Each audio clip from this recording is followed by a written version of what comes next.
Buenas tardes, hermanos, que Dios los bendiga, que el Señor toque nuestros corazones en esta tarde. Y bueno, hoy no voy a usar un texto, un único texto para desarrollar esta palabra, sino que nos vamos a basar en dos versículos de Isaías, en uno de Hebreos y en otro de Romanos, para hablar sobre la efectividad de la palabra de Dios. Por eso yo puse como título a esta palabra, la palabra eficaz. En primer lugar, tenemos que saber qué significa eficaz. Y según el diccionario, eficaz significa que produce el efecto esperado y que funciona bien para determinada cosa. Por ejemplo, la aspirina es un medicamento eficaz contra el dolor de cabeza. En este caso, la palabra eficaz tiene otras aplicaciones que vamos a ver ahora en relación con el ser humano.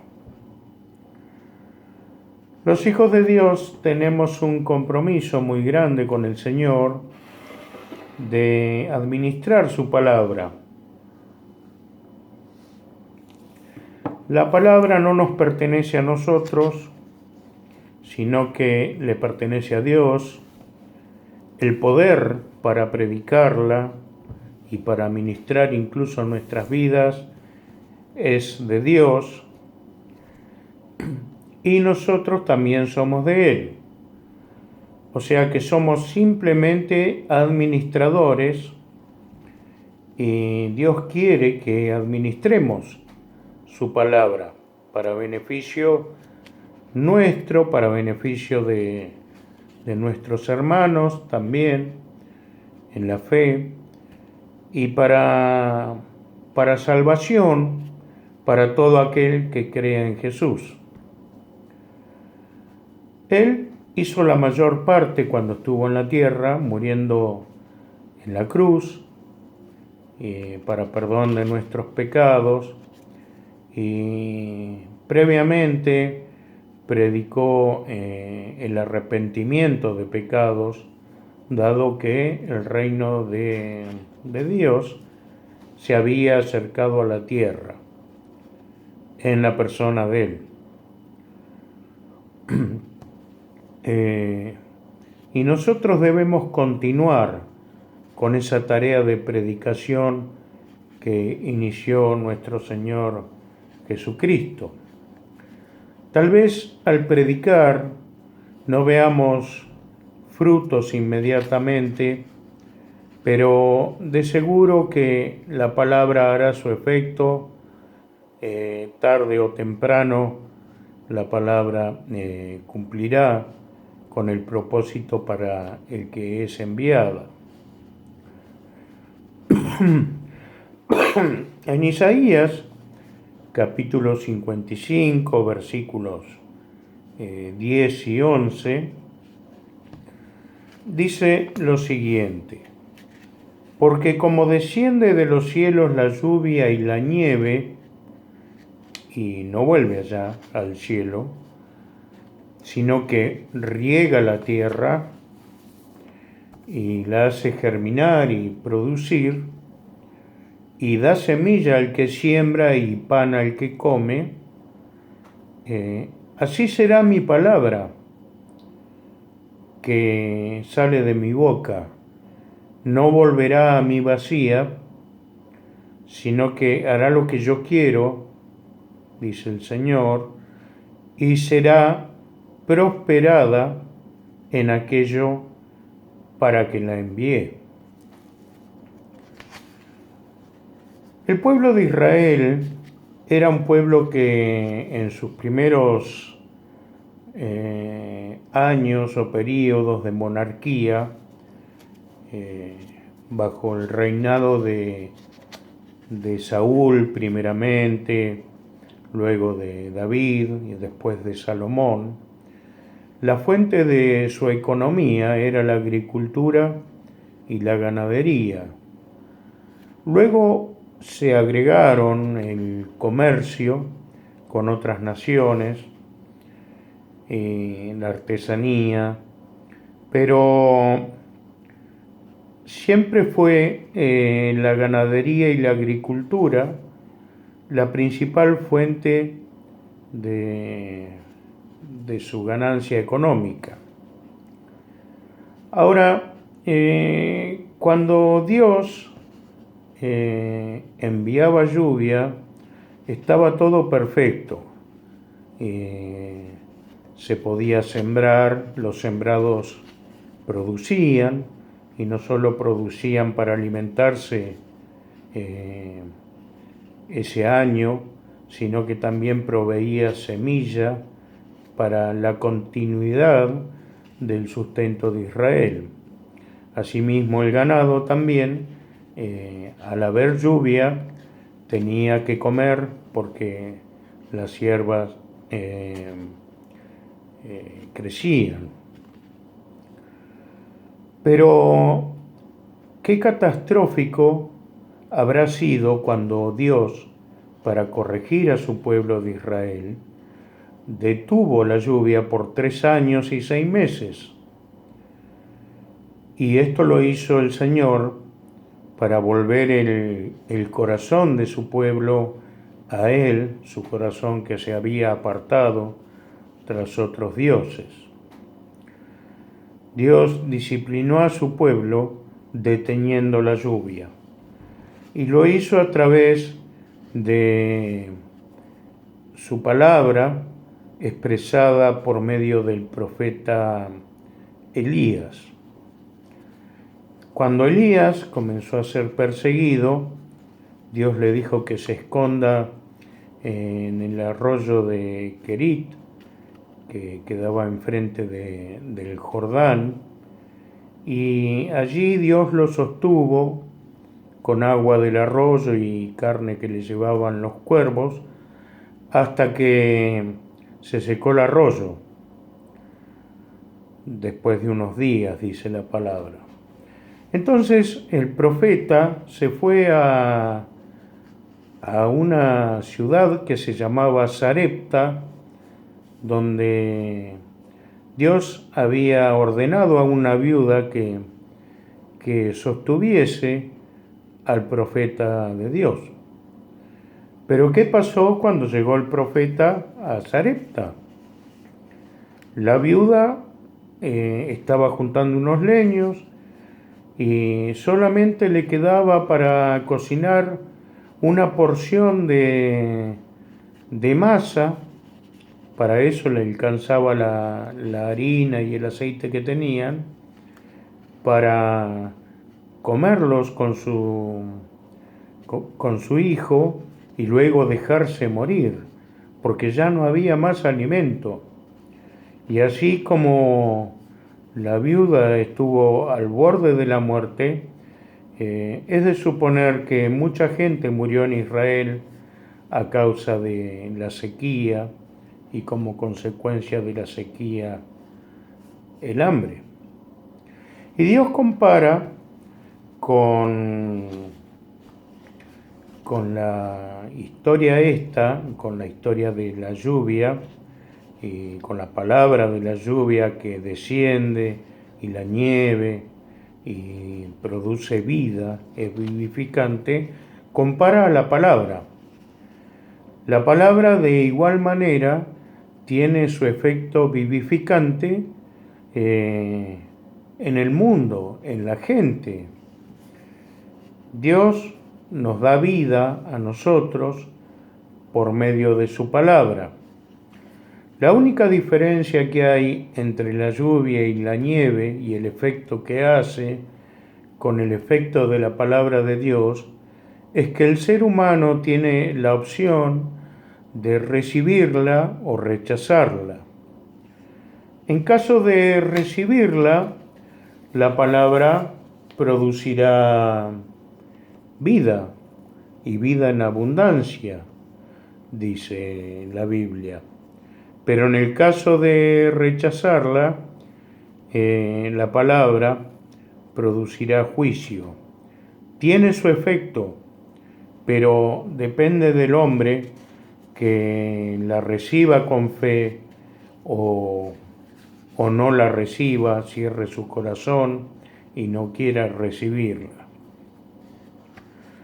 Siempre hará su efecto la palabra, ya sea para vida o para juicio.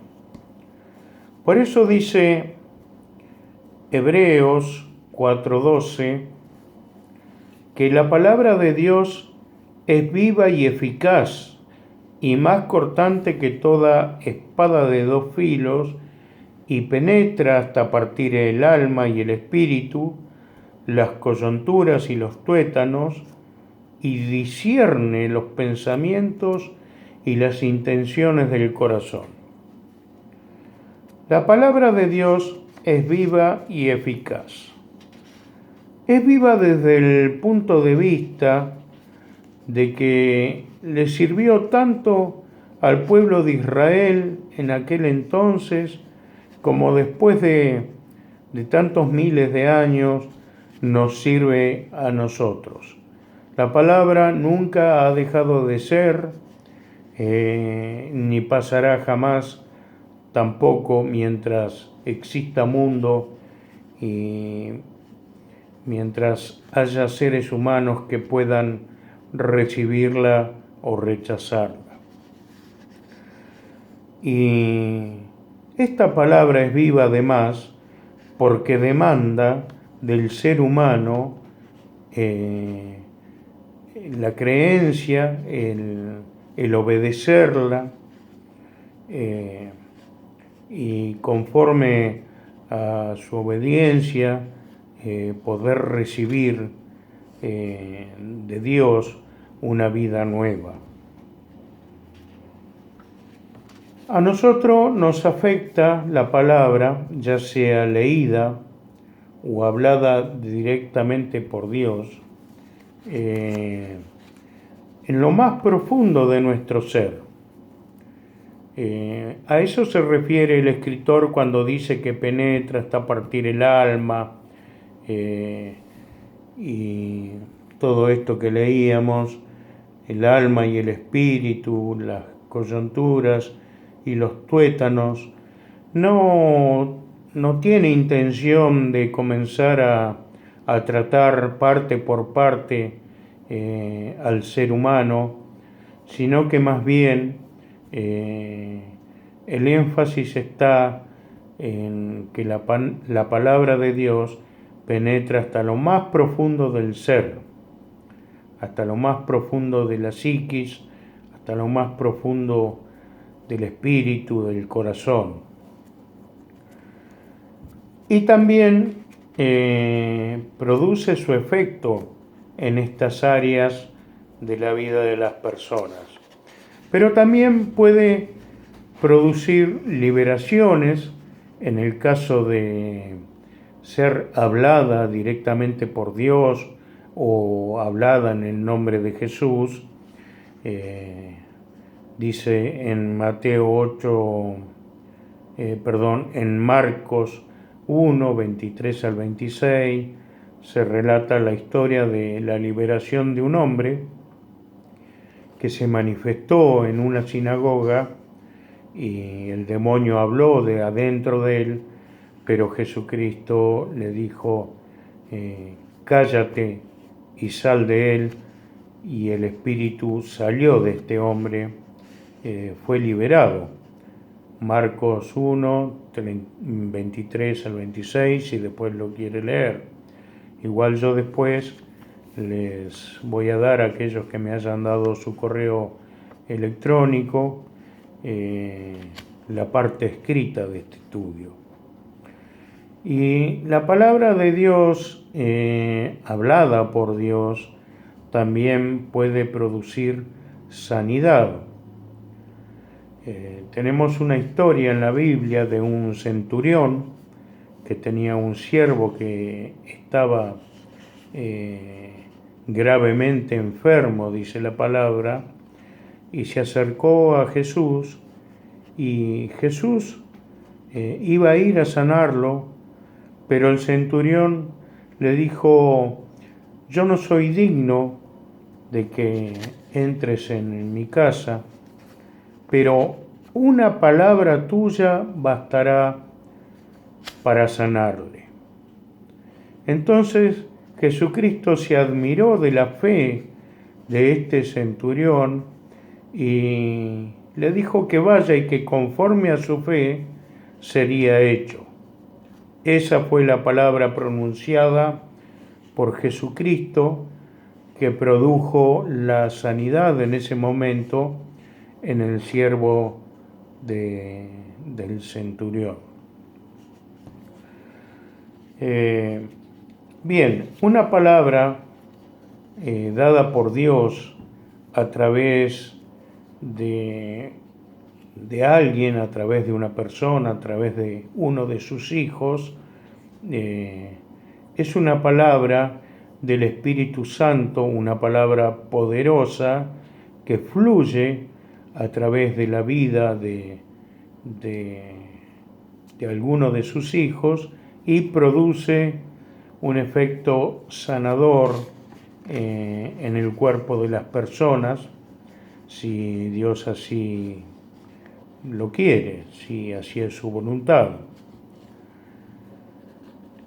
La palabra de Dios tiene en sí misma la virtud de penetrar hasta lo más profundo de nuestro ser. Cuando una persona necesita una ayuda psicológica, el psicólogo trata por medio de palabras inductivas, guiar a la persona por medio de preguntas para que la persona llegue a conocer la raíz de su problema, para que la persona logre descubrir en lo profundo de su corazón qué es lo que ocasiona los problemas de salud que pueda tener. Pero en el caso del Señor, el Señor tiene un poder absoluto a través de la palabra para profundizar en nuestras vidas y poner al descubierto aquellas cosas que están produciendo algún efecto negativo en nuestra vida. Él conoce nuestro corazón, nuestros pensamientos, nuestras intenciones, y si nuestros pensamientos, nuestras intenciones, las cosas que hay en nuestro corazón son malas, la palabra tiene el poder para confrontarnos, y en el caso de que sean buenos pensamientos y buenas intenciones, el Señor, por medio de su palabra, también los aprueba.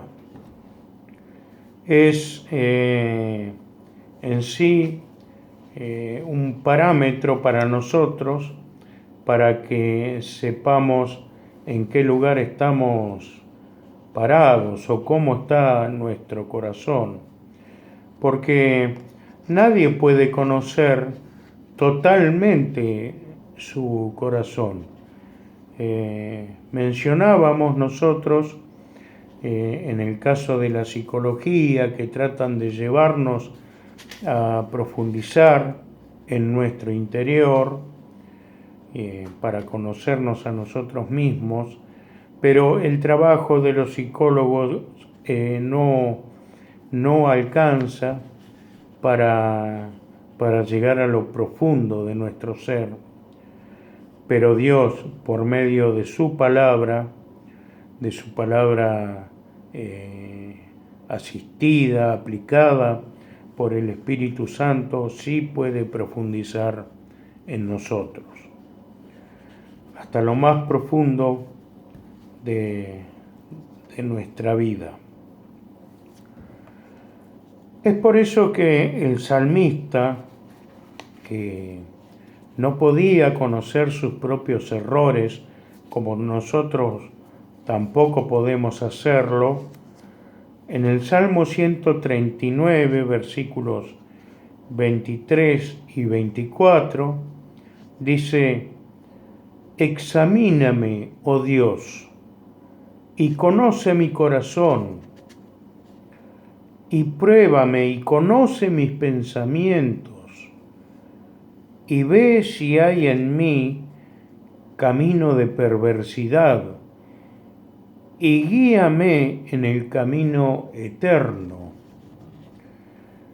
David reconoció la necesidad de dejar que sea Dios el que escudriñara su corazón y sus pensamientos.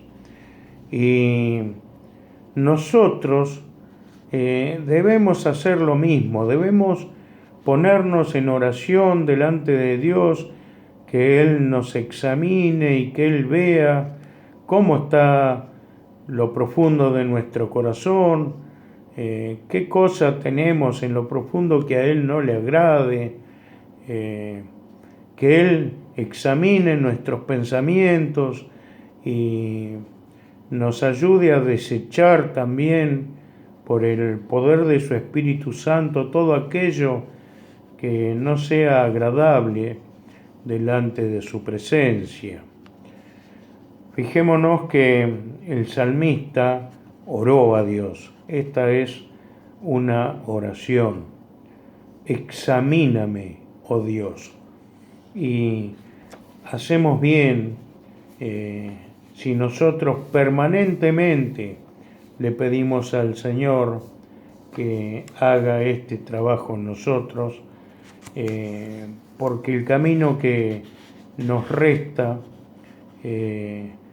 puede ser largo o no, pero sí sabemos que mientras estemos en esta vida vamos a necesitar que el Señor nos siga perfeccionando hasta el último día de nuestras vidas.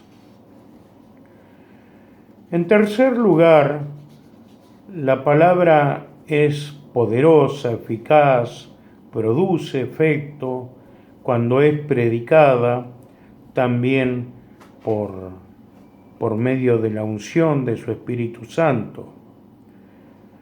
Y Pablo decía en Romanos capítulo 1, versículo 16,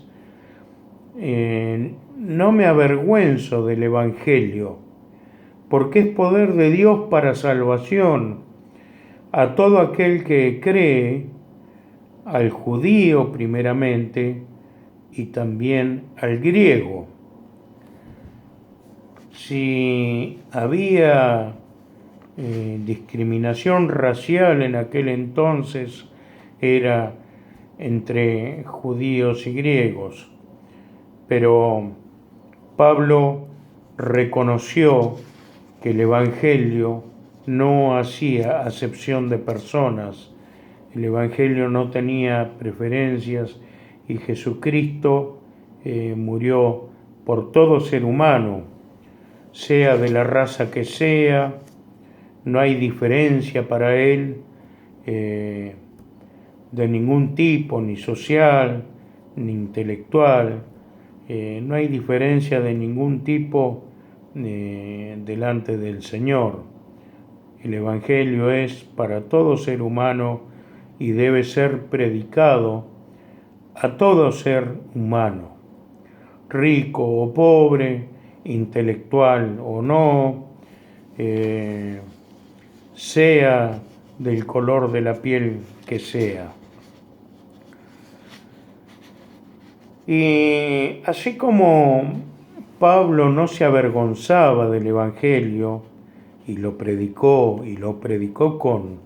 con abundancia, de tal modo que mucha gente creyó en el Evangelio, en el Señor, a través de la predicación de Pablo. El Señor también nos dejó a nosotros encomendada la tarea de continuar con la predicación. En un primer lugar, predicó Jesucristo.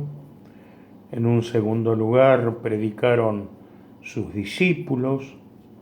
Y en la actualidad nos corresponde a nosotros no avergonzarnos del Evangelio y predicar su palabra, porque es poder de Dios para salvación, para que la gente no vaya a condenación, a la muerte eterna. Marcos 16, 15 al 16 dice: y les dijo: id por todo el mundo y predicad el Evangelio a toda criatura. El que creyere y fuere bautizado será salvo, mas el que no creyere será condenado. En conclusión, que el Señor siga obrando en nosotros por medio de su palabra, que el Señor nos siga confrontando si es necesario, siga haciendo la obra en nuestras vidas. Debemos creerlo, debemos orar por ello, y hemos visto ya cómo el Señor ha transformado gran parte de nuestra vida y lo seguirá haciendo hasta el último día. Cuando llegamos al Señor, no somos perfectos instantáneamente, pero sí comenzamos un proceso de perfeccionamiento, y esto se da por medio de la palabra, cuando la palabra obra en nosotros. Y que también siga obrando por medio de su palabra a través de nosotros para bendición de todos aquellos que no conocen al Señor. Debemos orar para que estas cosas, tanto la edificación personal, la edificación del resto del cuerpo de Cristo, y también para que la salvación alcance a las personas que todavía no han creído y que necesitan tanto de Dios como lo necesitamos nosotros en algún tiempo. Hermanos, hermanas, que Dios los siga bendiciendo y nosotros sigamos perseverando en el estudio de la palabra y dejando que la palabra de Dios obre en nuestras vidas, teniendo un corazón abierto delante de su presencia, con la disposición de que Él siga haciendo la obra. Dios los bendiga, y será hasta la próxima semana si el Señor así lo quiere.